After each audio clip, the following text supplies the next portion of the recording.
কেউ কাউকে ডিস্টার্ব করবে না। প্রিয় মানুষের সাথে একটু ভালো টাইম স্পেন্ড করার জন্য এই জায়গাটা তো আমার বেস্ট বলে মনে হয়। পার্সোনাল স্পেস পাওয়া যায়। তো চলো টেস্ট করে বলা যাক যে কেমন হয়েছে। তো ভালো লেগেছে ওর চিকেন ভর্তা, বাটিতে আর কিছু নেই। হাই এভরিওয়ান, কেমন আছো তোমরা? আশা করি সবাই খুব ভালো আছো।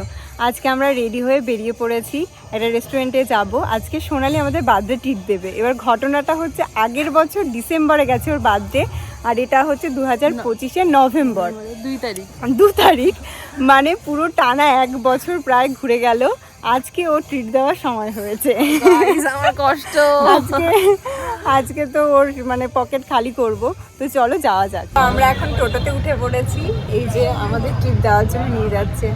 অন্য কোনো গাড়ি ভাড়া করতে পারতো, কিন্তু ও টোটো করে নিয়ে যাচ্ছে। বাজেটটা কম আছে তাই। তো চলো যাওয়া যাক, একবার রেস্টুরেন্টের সামনে গিয়ে দেখা হচ্ছে। আমরা যে রেস্টুরেন্টটা যাচ্ছি তার ঠিক পাশেই রয়েছে নিমাইয়ের জন্মস্থল। এই যে তোমাদের দেখিয়ে দিচ্ছি এক ঝলক। এই যে মন্দির আর ওই যে নিমাইয়ের জন্মস্থল।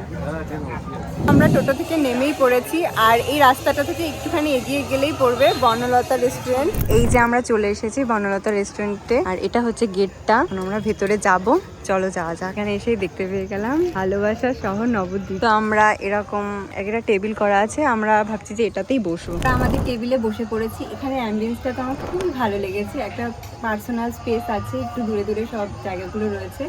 আর এই যে আমরা সবাই এখন বসে আছি, আর আমাদের ট্রিট দেবে যে সে এখনো মেনু কার্ড দেখেই যাচ্ছে।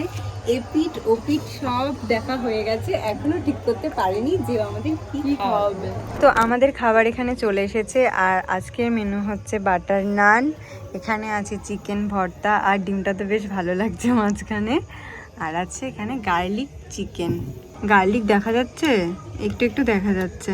আমাদের এটা বেশ ভালো লাগছে দেখতে, মানে মাঝখানে সাদা ডিমটা ফুটে উঠেছে। তো এখন রিনি আমাদের সব সার্ভ করে দিচ্ছে। বেশি করে দে। কত কষ্ট করছে, উঠতে হচ্ছে, চেয়ার থেকে উঠতে হচ্ছে, এটাই অনেক কষ্ট ওর কাছে।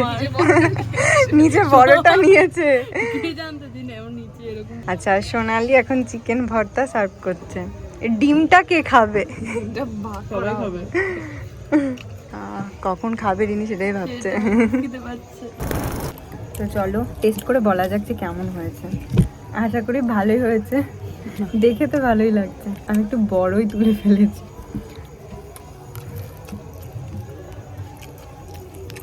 সত্যি ভালো হয়েছে, আর গরম গরম তো বেশ ভালো লাগছে। এবার খাই, খাওয়ার পর আবার আসছি।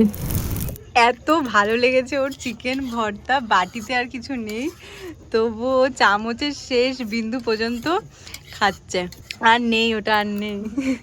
এখানে আমি একটুখানি খেয়ে আর খেতে পাচ্ছি না, আর এদের থালাটা জাস্ট দেখো, এরা কিভাবে খেয়েছে, চেটে পুটে একদম সাফ করে।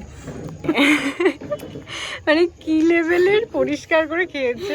আমার থালাটার অবস্থা এরকম। আমি যেটা বারবার বলছি যে এখানে অ্যাম্বিয়েন্সটা আমার খুব ভালো লেগেছে। এখানে একটু পরপরে হচ্ছে এরকম ছোট ছোট কটেজ করা আছে। এইদিকে রয়েছে একটা বড় ঘর মতো। তো চলো দেখি এই ঘরটার ভেতরে কি আছে। ও বাও, এটা রাতে বেলা তো ভীষণই ভালো লাগছে সামনে থেকে। এখানেও বেশ সুন্দর করে সেট আপ করা হয়েছে। প্রিয় মানুষের সাথে একটু ভালো টাইম স্পেন্ড করার জন্য এই জায়গাটা তো আমার বেস্ট বলে মনে হয়েছে। এখানে কেউ কাউকে ডিস্টার্ব করবে না, ভীষণ পার্সোনাল স্পেস পাওয়া যায়, আর জায়গাটাও বেশ সুন্দর। রাত্রেবেলাতে বেশ ভালো লাগছে, একটু অন্যরকম। এখানে একটা সেলফি জোনও আছে, যেটা টুনি লাইট দিয়ে ডেকোরেট করা হয়েছে। কিন্তু সমস্যাটা হচ্ছে যে এটা দেখতে তো বেশ ভালো লাগছে, কিন্তু সামনে ছবি ভালো আসছে না। মানে এর অপোজিটে ছবি ভালো আসছে, সামনে নয়। সামনে ঠিক এতটাই ফ্যাকাশে লাগছে, এর অপোজিটে ছবি একদম ক্লিয়ার, আর এই পেছনে একদম অন্ধকার। খাওয়া দাওয়া আড্ডা সব শেষ করে এখন আমরা বাড়ির দিকে রওনা হচ্ছি। এখন আমাদের সবার ছবি তোলা হয়ে গেছে, শুধু ভাইয়ের ছবি তোলা বাকি। ওকে অনেকবার বলা হয়েছে কিন্তু ও ছবি তোলেনি। এখন লাস্ট মোমেন্টে মনে হয়েছে যে একটা ছবি তোলা দরকার। এখন আমরা অনেকক্ষণ থেকে ওয়েট করছি বাড়ি যাওয়ার জন্য, কিন্তু একটা টোটো আসছে না। একটা আসছে, হোপ এটা আমাদের বাড়ি নিয়ে যাক। তো যাই হোক, আজকের ভিডিওটা তোমাদের কেমন লাগলো অবশ্যই জানাই। দেখা হচ্ছে নেক্সট কোনো ভিডিওতে। বাই।